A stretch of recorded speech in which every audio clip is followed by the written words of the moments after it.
PTI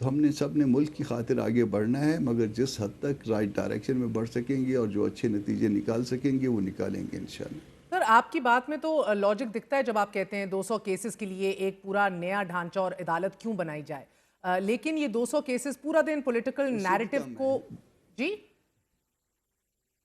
اس سے بھی کم ہے، 200 سے بھی کم ہے، چلیے 200 پورے نہیں ہیں، ٹھیک ہے، راؤنڈ اپ کر لیجئے for the sake of the government sir, round up کر لیجئے، راؤنڈ آف کر لیں سر، بٹ ایک پورا دن ایک پولیٹیکل نیریٹو کو ہائی جیک کرتے ہیں یہ کیسز، حکومتیں رہیں گی نہیں رہیں گی، کتنی تگڑی ہوں گی کتنی کمزور ہوں گی، اس کا تعین کرتے ہیں یہ کیسز۔ کیا آپ کو بطور دلیل یہ منطق دی جا رہی ہے حکومت کی طرف سے when you raise these figures، یا کوئی اور دلیل دی جا رہی ہے کہ کیوں ضروری ہے؟ وہ کہتے ہیں کیسز تو اتنے ہی ہیں، 250 ہیں یا 200 ہیں، مگر وہ جو نا 20% ٹائم کھا جاتے ہیں، تو 20% ٹائم اس لیے کھاتے ہیں مہر بی بی کہ وہ آپ کا کیمرہ ان کو خراب کرتا ہے۔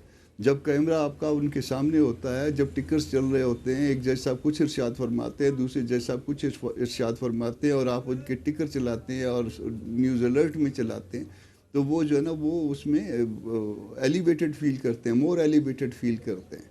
اس رویے کو ٹھیک ہونا چاہیے، کیمرہ جو ہے ججوں کے سامنے نہیں ہونا چاہیے، وہ کچھ سیاست کرنے تو نہیں آئے ہوئے۔ سر یہ ہم بڑے بدبخت ہیں سر، ہمارے اوپر ہی سارا ملبہ اینڈ میں گر جاتا ہے، گو کہ 63 نے پورا سیٹ اپ اٹھا کے باہر پھینک دیا آپ کے دیکھتے ہی دیکھتے، الیکشن کمیشن، پاکستان کے ٹرائیبیونلز ہو، ریزرو سیٹس کا معاملہ ہو، لیکن ہمارا بدبخت کیمرہ یہ آپ جانتے ہیں سر، یہ کیسز ان کی نوعیت ہم تو رپورٹ کرتے ہیں لیکن that's another debate۔ یہ انسان نہیں آپ رپورٹ نہیں کرتے، ہوا بھر دیتے ہیں انسان میں۔ میں اب آپ کے سامنے بیٹھا ہوں تو یہ فیل کر رہا ہوں کہ میں کوئی شاید کو بہت بڑی شے ہوں گا، تو یہی آتا ہے، یہی جو ہے نا معاملہ باقیوں کے ساتھ بھی ہوتا ہے۔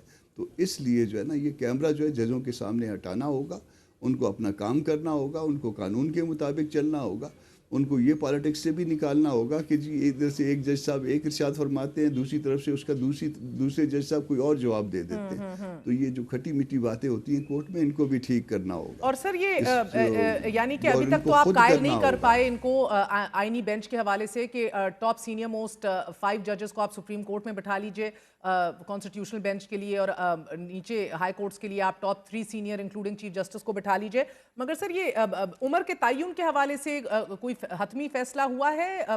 سپریم کورٹ کے 65 سال کی عمر جج کی ہے، نیچے 63 سال کی ہے، اس کے اوپر بھی فیصلہ 68 اس کے اوپر جے یو آئی جو ہے نا کسی کے نہیں اس پہ پرسن اسپیسیفک ہو جائے گا۔ اس کا مطلب یہ ہوگا کہ ریٹائرڈ لوگ آ کے سرونگ لوگوں کے اوپر آ کے بیٹھ جائیں گے، اور اس کا نتیجہ آپ جانتی ہیں کیا یہ ایسا کسی اور ادارے میں ممکن ہے؟ تمام اداروں کو ایک منٹ کے لیے ذہن میں لائیے کہ ریٹائرڈ لوگوں کو لا کے سرونگ کے اوپر بٹھا کے ایک باڈی بنا دی جائے اور کہیں اب یہ آپ سے زیادہ معتبر ہیں، تو کیا اس سے معاملہ چل پائیں گے؟ پھر کبھی بھی نہیں چلیں گے، تباہی آئے گی، اور یہ تباہی تو ان کی نہیں ہوگی، تباہی تو ملک کی ہوگی۔ اللہ کرے کہ میری بات غلط ہو۔ ان فیور آف دس دیکھیے وہ کہتے ہیں کہ جی ان کے یہاں ٹائم کا ایشو ہے، کہ جی سارا ٹائم یہ کھا لیتے ہیں۔ بھئی وہ ٹائم کا ایشو ہے، آپ کا سب سے زیادہ جو ہے نا معاملہ پنجاب میں ہے، پنجاب میں 24-25 جج ہائی کورٹ کے کم ہیں۔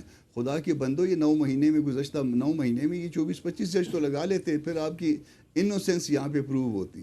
یہ آپ کو اچانک جو ہے نا وہ جو ہے نا علامہ طور پہ یہ خیال آیا اگست یا سپٹمبر کے مہینے میں کہ قائد اعظم نے بھی جو ہے نا وہ کسی کانسٹیٹیوشنل کورٹ کے بارے میں جو ہے نا وہ ارشاد فرمایا تھا۔ سر وہ کہ مولانا صاحب نے آواز بالکل یہ اجلت کیا ہے یہ سوال اٹھایا، سب سے پہلے اٹھایا اور بڑی بھرپور طریقے سے اٹھایا، مگر اب مولانا صاحب خود کراچی بھی جا رہے ہیں، لاہور بھی جا رہے ہیں، اسلام آباد بھی آ رہے ہیں، یعنی کہ حکومت کی دیوی 25 اکتوبر کی ڈیڈ لائن کو تو یقینی بنانے کے لیے مولانا صاحب بھی کوششوں میں ہیں۔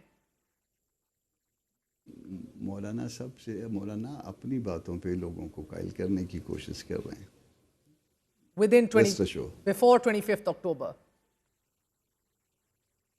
نہ یہ ضروری نہیں ہے، مولانا آپ کا اس وقت کہاں تھے؟ مولانا انٹیریئر سندھ میں تھے، مولانا تو اپنے کام سے گئے ہیں، مفتی محمود کا کانفرنس ہے، مولانا اپنے معاملے میں گئے ہوئے ہیں، تو اپنے معاملے میں جا کے چلے، دوسرے کا بھی چلو کہیں کھانا کھا لیتے ہیں، اگر کوئی اچھا کھانا کھلاتا ہے تو مہر بی بی ہمیں کیا اعتراض ہے؟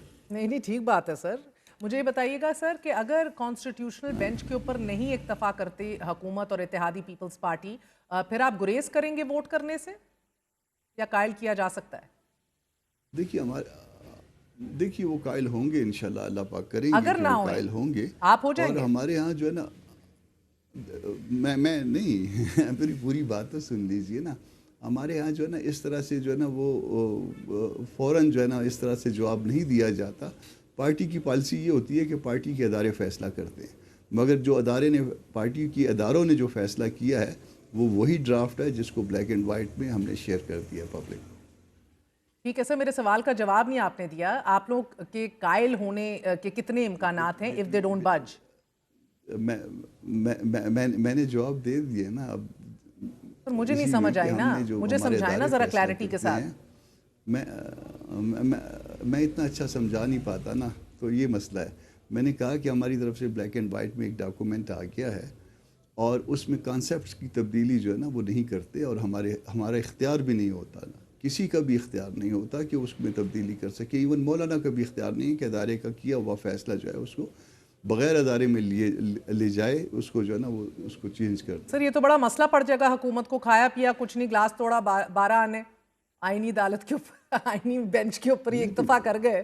باقی بھی آپ نے 56 میں سے کہیں 45 سے زائد شکن اقوال دیے. And thank you for that sir, بہت اچھا کام کیا آپ نے، خدمت کی ہے قوم کی. دیکھیے اگر وہ مولویوں کو کھانا کھلائیں گے اس کا ثواب تو ہوگا نا. بہت بہت شکریہ سر، ہمارے ساتھ موجود تھے. آپ نے گفتگو سنی سینیٹر کامران مرتضیٰ کی.